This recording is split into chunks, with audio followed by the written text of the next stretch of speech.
매일 아침 하나님과 함께 누리는 하늘의 양식, 오늘 만나. 느부갓네살이 분이 가득하여 사드락과 메삭과 아벳느고를 향하여 얼굴빛을 바꾸고 명령하여 이르되, 그 풀무불을 뜨겁게 하기를 평소보다 7배나 뜨겁게 하라. 군대 중 용사 몇 사람에게 명령하여 사드락과 메삭과 아벳느고를 결박하여 극렬히 타는 풀무불 가운데 던지라. 그러자 그 사람들을 겉옷과 속옷과 모자와 다른 옷을 입은 채 결박하여 맹렬히 타는 풀무불 가운데에 던졌더라. 왕의 명령이 엄하고 풀무불이 심히 뜨거우므로 불꽃이 사드락과 메삭과 아벳느고를 붙든 사람을 태워 죽였고, 이 세 사람 사드락과 메삭과 아벳느고는 결박된 채 맹렬히 타는 풀무불 가운데에 떨어졌더라. 그때 느부갓네살 왕이 놀라 급히 일어나서 모사들에게 물어 이르되, 우리가 결박하여 불 가운데 던진 자는 세 사람이 아니었느냐? 왕이여, 옳소이다.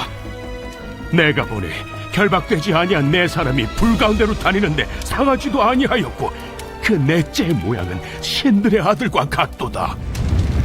느부갓네살이 맹렬히 타는 풀무불 아귀 가까이 가서 불러 이르되, 지극히 높으신 하나님의 종 사드락, 메삭, 아벳느고야, 나와서 이리로 오라.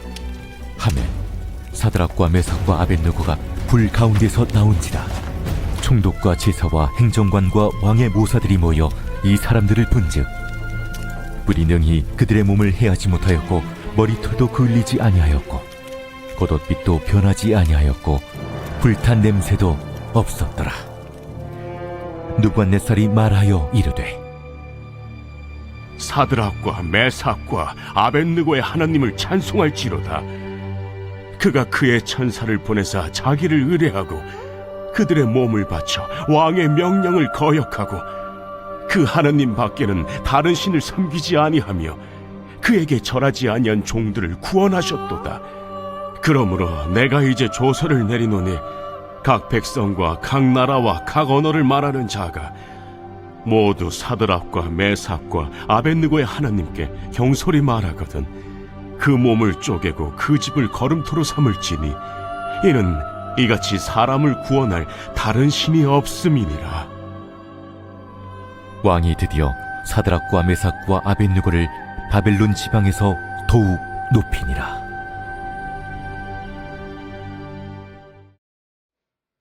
금신상에 절하지 않았다는 이유로 다니엘의 세 친구는 뜨거운 풀무불 속에 던져지게 됩니다. 느부갓네살 왕은 분노를 주체하지 못하고 풀무불을 7배나 뜨겁게 하고 그 세 사람이 당하는 고통을 지켜보고 있었습니다. 그러나 놀라운 일을 보게 되는데 세 사람이 그 속에 상하지 않고, 더 놀라운 사실은 신의 아들과 같은 한 존재가 그 세 사람과 함께 하는 것을 보게 된 것입니다. 결국 그 세 사람은 죽지 않고 풀무불 속에서 살아 돌아오게 되고, 느부갓네살 왕이 하나님을 찬양하는 것으로 오늘 본문의 이야기가 마무리됩니다. 오늘 본문에서 우린 두 가지 의미를 가질 수 있다고 생각합니다. 먼저는 그리스도인의 고난에 대해서입니다. 하나님은 새 친구를 풀무불에 들어가기 전에 구해내신 것이 아니라 풀무불 속에 들어가게 하셨습니다. 풀무불을 고난의 상징으로 본다면 그리스도인은 고난 없는 자가 아니라 고난을 당하는 자이고, 하나님은 그 고난 속에 한 존재를 보내시는데 그가 바로 그리스도입니다.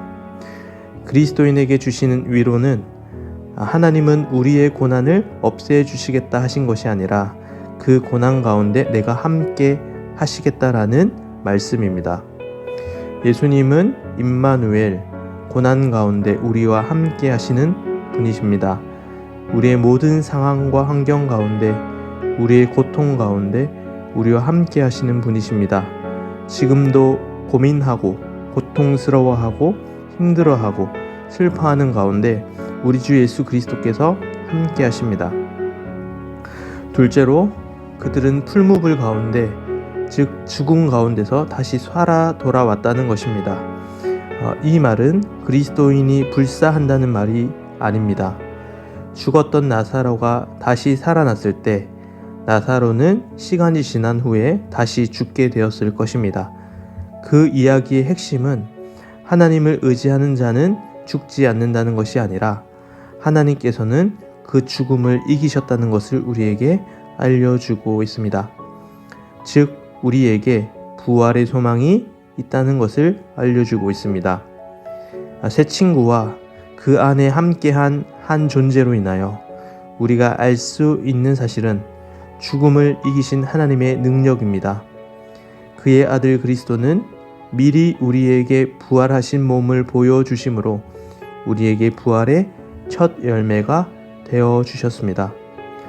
그리스도인에게는 이 세상의 성공과 실패가 전부가 아닙니다. 때로는 지식이 부족하고 비참한 삶을 살아가고 가진 소유도 없고 내세울 것 없는 인생이라 할지라도 그리스도인은 결코 불쌍한 인생이 아닙니다. 반대로 모든 것을 가졌다고 할지라도 그 사람이 형통한 사람이라고 말할 수 없는 이유는 우리에게는 바로 부활의 소망이 있기 때문입니다. 오늘 본문을 통해서 우리는 예수 그리스도를 바라보게 됩니다.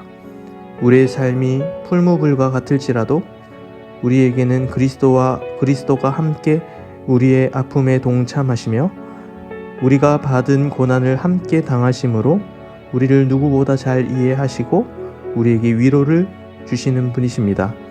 또한 우리는 고난 가운데서 소망을 가질 수 있는 것은 우리에게는 부활이 있기 때문입니다. 고난 가운데 함께 하시고 부활의 소망을 가지시고 오늘 하루를 살아가시는 여러분의 삶이 되기를 소망합니다.